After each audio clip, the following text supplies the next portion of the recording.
Olá pessoal! Nesse vídeo nós vamos falar um pouquinho sobre as tecnologias mais comuns utilizadas em memória para computador, ok? Então, a principal tecnologia mais rápida que nós temos hoje em dia é a tecnologia SRAM. SRAM é um acrônimo para Static Random Access Memory. Ela é composta toda de flip-flops e ela é uma memória volátil, ou seja, os dados eles são perdidos quando a energia elétrica é removida do circuito. Então, quando houver energia, os dados permanecem na memória. Mais ainda, enquanto houver energia, esses dados permanecem de fato na memória. Eles não se perdem em momento algum. Então, por isso que a memória é chamada de static, porque os dados permanecem estáticos na memória, enquanto houver energia elétrica no circuito. Essas memórias elas são implementadas utilizando-se transistores. Então, elas têm a densidade reduzida, todavia o preço superior. Nesse exemplo do slide, eu mostro como seria a forma de uma memória SRAM. Então, elas são bem pequenininhas, elas se encontram geralmente presas em outros circuitos, outras placas, e elas são memórias de acesso muito rápido. Nós temos também as memórias do tipo DRAM. DRAM é um acrônimo para Dynamic Random Access Memory. Então, nesse tipo de memória, os dados são armazenados como carga elétrica nos capacitores que estão na unidade de memória. Há um único transistor presente nessa memória que é para acessar os dados que vai ser inserido nos capacitores. Tá? Por ser composta de capacitores, os dados são perdidos gradativamente ao longo do tempo, em um intervalo de tempo não muito grande. Então a memória DRAM ela precisa ser constantemente atualizada, por isso que nós chamamos ela de Dynamic, ao contrário de Static, da SRAM.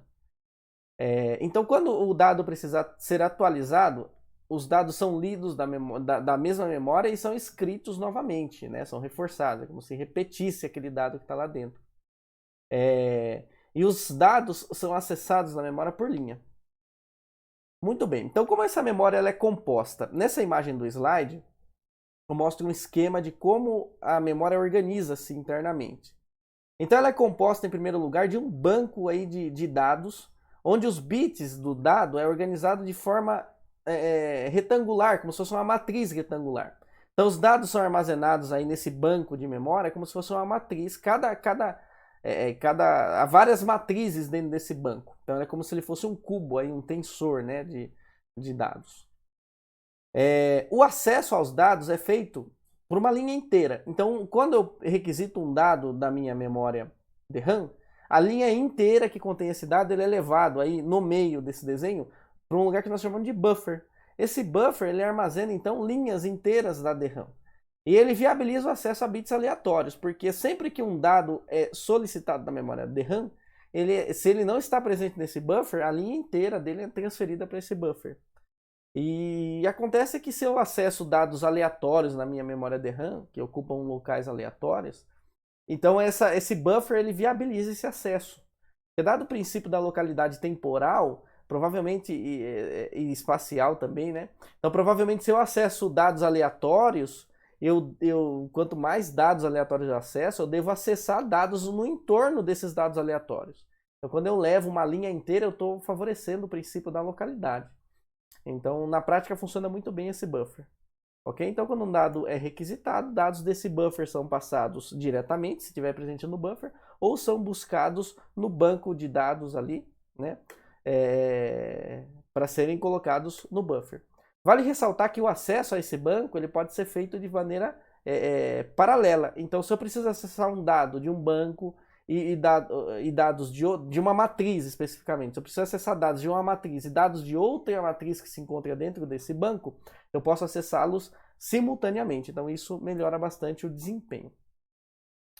A memória DRAM ela tem algumas propriedades. A primeira delas é a seguinte: ela possui um clock, um relógio interno, então que faz com que a memória DRAM tenha ciclos. Por isso a memória DRAM é chamada de Synchronous DRAM, que é a SDRAM. Os dados são transferidos, então, em um único ciclo de clock. Então, para cada ciclo de clock, há uma transferência de dados. Depois inventou-se o Double Data Rate, que é o DDR. Então, nós vemos muito memórias DRAM DDR, que são feitas 2 transferências por ciclo de clock. Então, otimiza-se bastante a leitura e escrita de dados. porque dobra-se, né, a capacidade de escrita e leitura de dados na memória DRAM. Nesse sentido, a transferência dos dados são feitas no início e no final do clock. Só finalizando a ideia, então a memória DRAM é o tipo de memória que nós utilizamos na memória RAM do nosso computador, ou na memória principal. Outro tipo de memória que nós encontramos são as memórias flash. As memórias flash, ao contrário da SRAM e DRAM, elas são memórias de armazenamento não volátil, ou seja, mesmo quando não houver energia elétrica no circuito, a memória persiste, os dados continuam lá. Então a memória flash é muito utilizada nos cartões de memória, então todo mundo aí já pegou um cartão de memória, já utilizou de alguma forma.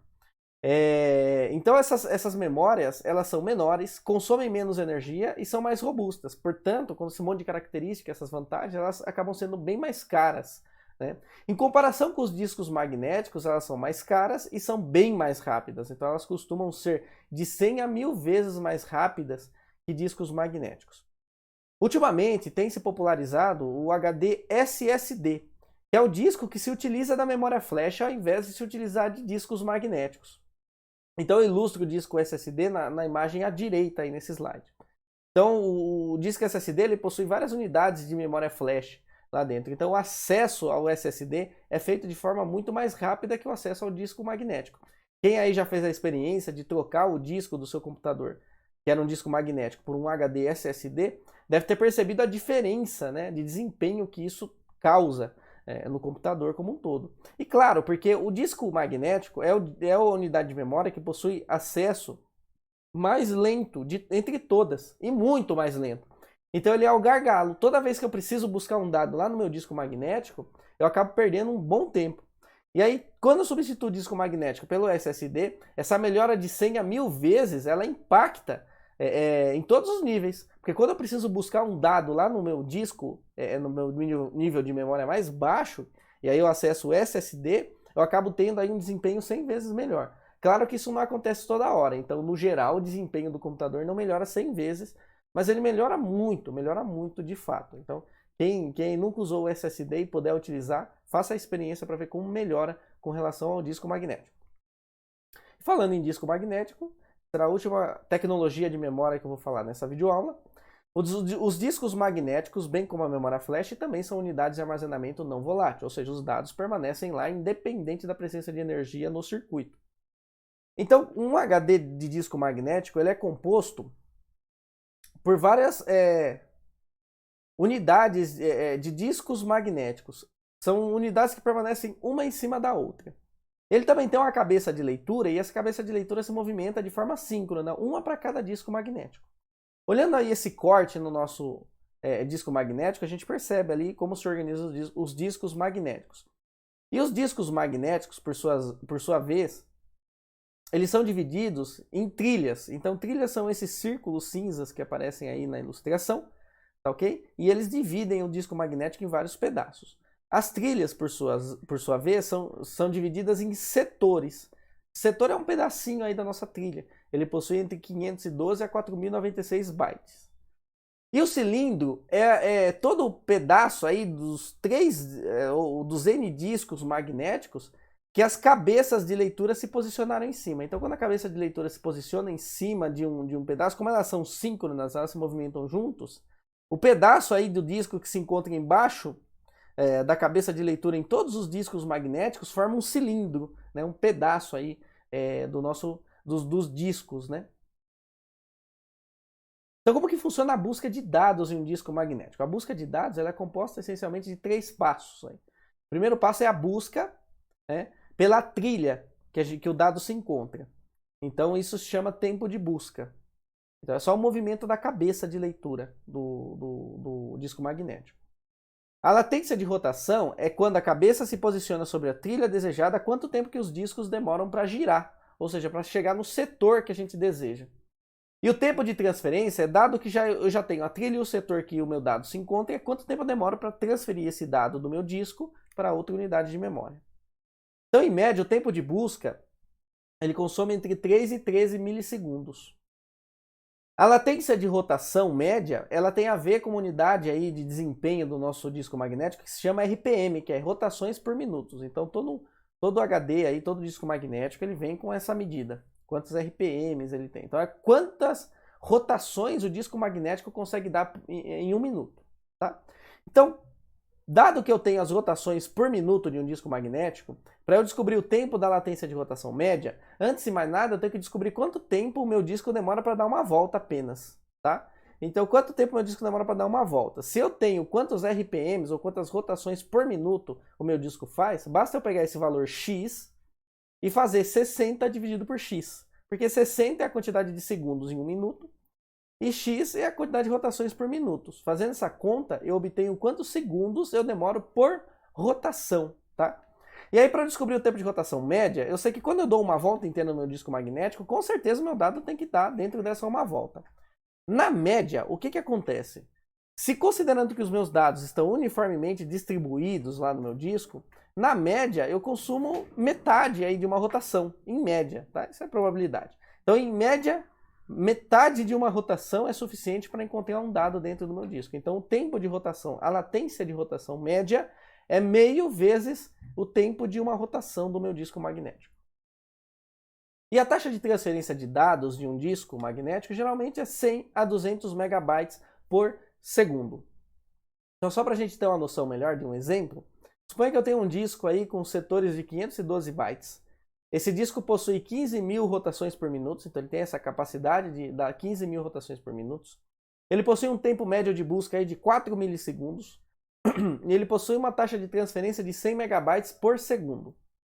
Além disso, a gente ainda considera aí um atraso no controlador de 0,2 segundos. O que seria esse atraso? Esse atraso seria o tempo que a unidade de controle do disco demora para orquestrar as operações. Então tem que ter uma unidade de controle para dizer quando a cabeça deve se mexer, para dizer quando o disco deve girar, para dizer quando o dado deve ser transferido do setor para outra unidade de memória. Então isso se chama unidade de controle. E essa unidade de controle também toma um tempo para poder operar. Então a gente diz aí que esse tempo aí é um atraso no controlador. Tá? Então nesse disco, o tempo de busca é 4 milissegundos. A latência, o tempo de latência aí que nós temos, é a metade de 60 dividido por 15.000, que dá 2 milissegundos. Então, em média, quando eu encontrei a minha trilha, eu demoro em média 2 milissegundos para girar o meu disco e encontrar o setor apropriado. Quando eu encontrei o setor apropriado, dada a minha taxa de transferência, eu quero transferir um setor de 512 bytes, eu sei que a minha transferência é 100 megabytes por segundo. Então isso daí leva 0,005 milissegundos para fazer essa transferência. E eu tenho aí o meu atraso do controlador de 0,2 milissegundos. Portanto, o tempo total que demora-se para recuperar um setor de 512 bytes é de 6,2 milissegundos, que é bem superior ao tempo de acesso de uma memória SRAM, DRAM ou até mesmo de uma memória flash. Então, como que se pode melhorar o desempenho de um disco magnético? O desempenho de um disco magnético, ele pode ser melhorado principalmente pela redução do tempo de busca, que é o tempo que a cabeça demora para se mexer. Então, se a gente consegue otimizar esse tempo, que é 4 milissegundos nesse exemplo, para 1 milissegundo, por exemplo, o tempo total de acesso a um setor com certeza também será impactado aí por uma boa taxa. Tá? Então esse é o melhor campo aí de melhor desempenho. Outro campo de melhora de desempenho de disco magnético é a melhoria na taxa de transferência. Mas essa melhoria da taxa de transferência, ela está um pouquinho dependente das limitações físicas de um disco magnético. Então não tem muito o que fazer aí. Para obter taxa de transferências muito melhores, tem que se mudar a tecnologia, que é o que se tem feito nos HDs SSD. Então aí não tem muito o que fazer. O que tem alguma coisa que fazer é a redução do tempo de busca. Então HDs com tempo de busca menor, né, discos magnéticos que possuam um tempo de busca menor, eles têm também um tempo de leitura bem melhor.